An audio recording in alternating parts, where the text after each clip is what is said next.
any of the wells we have.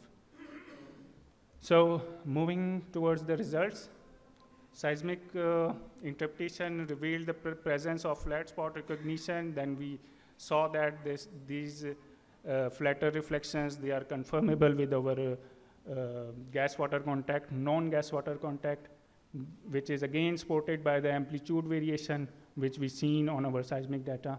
And then interval attributes or relative or acoustic impedance, they are also supporting that. So in addition to that, another thing which was in support with our data, that the weaker amplitudes in the central part of the reservoir, they were also supportive to our analysis that yes, because of the higher drawdown, because almost 50% of the gas has been drawn down from the central point of the reservoir, so there is a likelihood of higher water saturations in the central part as compared to the surrounding northern and southern areas.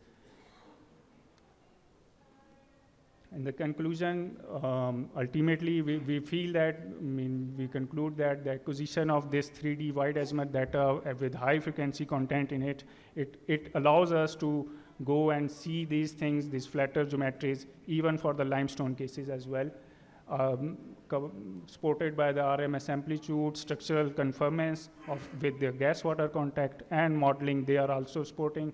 And this 3D seismic data also enables us to look into the further exploration opportunity within the Mari area. So another message I want to convey here that we can, as an industry, we can further plan these kind of 3D seismic data so that in future, if companies are planning any 3D seismic, so if they better they better plan their acquisition parameters, they can find out this kind of direct hydrocarbon indications on their seismic data sets as well. So the last one is the acknowledgement. We would like to acknowledge MPCL management and the project team, ATC team, and ATC nominated reviewer. Thank you. Any questions? Asif and your team, the forum is open for a few questions.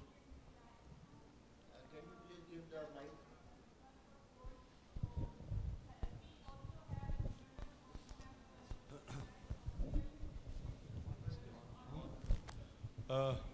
Thank you, Asif. I do not have any question. It's my comments. You have done really very good work and identified gas-water contact indirectly means the flat spot based on the 3D seismic data. Thank you, sir. Really good work. Assalamu alaikum. My name is Tariq Aziz. My question is, what I saw that in your presentation, your reservoir is quite shallow. Yes. So that's why you have a very high resolution seismic, high frequency. What about the deeper reservoirs that you have? And what are the frequencies that you receive? Because at that time, you already discovered the deeper reservoirs as well. So during the planning of the acquisition, do you consider the high frequency in the deeper reservoirs? And what are the amplitude or the attribute response for the deeper reservoirs? Thank you. Okay. Actually, the data acquisition was initially planned for the deeper reservoirs because the shallower reservoirs, they were already discovered. We have the huge, lots of well controls we have at that time. And the structural complexity at the shallower level is quite less as compared to deeper one. So our main target was to target lower Guru B sands or even deeper areas. Frequency content at that level as well are relatively we are around 30 to 35 hertz. But as you move shallower, we are getting more frequency contents. This one. What about the responses of amplitude? Amplitude responses for the lower Guru B sand, yes, we are getting some amplitude responses wherever because these lower Guru B sand, they are highly variable depositionally the thickness is varying within the field.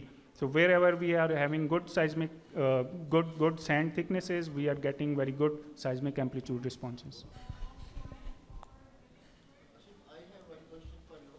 So, You have just explained that the water saturation in the central part is higher as compared to the northern and southern part.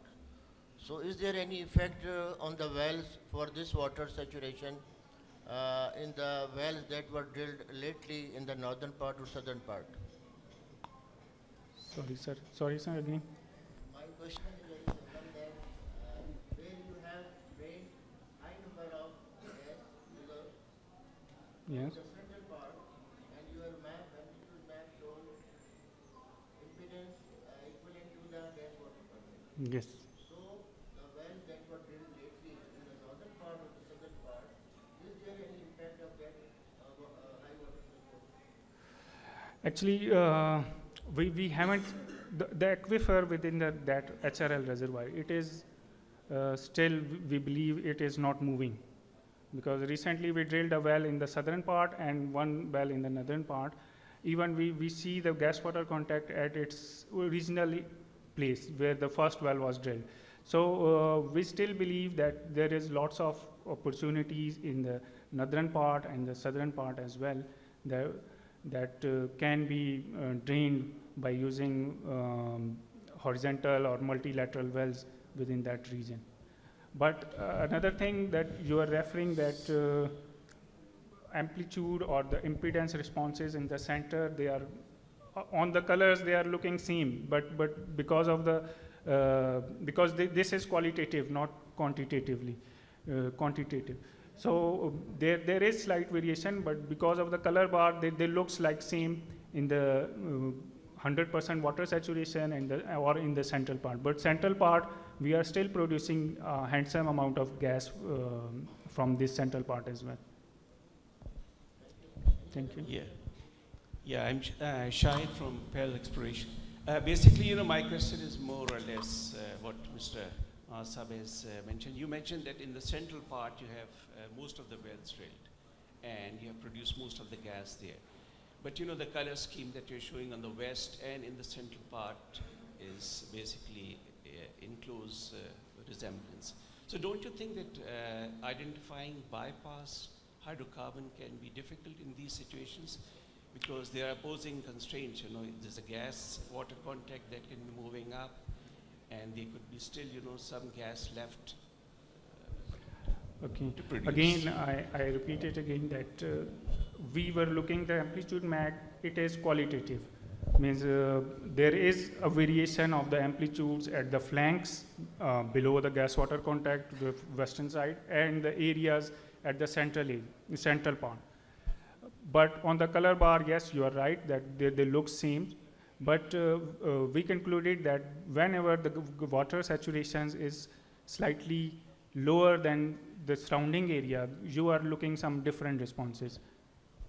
So maybe we are still working on it and we want to quantify because it would be helpful for even for us people that how we can drain out the remaining potential in the northern part, just like you said that there could be the bypass areas in terms of drainage. Yes, we are looking into it and we will further refine our work to transfer it from qualitative to the quantitative situation. One last question from Mr.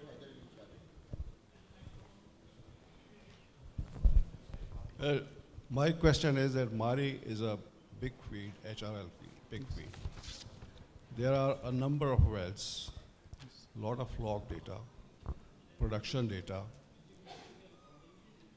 What was the objective in your mind that by doing this exercise, you will make any material difference as far as the prospect of HRL is concerned? In specific word, what was in your mind that would make material difference by this kind of exercise? Okay, in terms of value addition, you want to ask that what was the value addition of this work? So as the part of the interpretation, we have to map all the reservoirs we found in our reservoir, in our field. So in addition, means it is the biggest reservoir, 12 TCF of in place lies within the HRL. So need some special focus. No, that's what I say. What change has it made?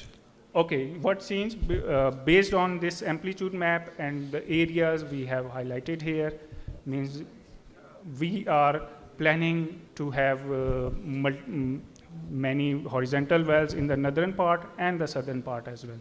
Means if there repeating my point that we believe that lots of hydrocarbon are still undrained on the northern side and southern side. So by adding these things, we may be adding some reserves into the system.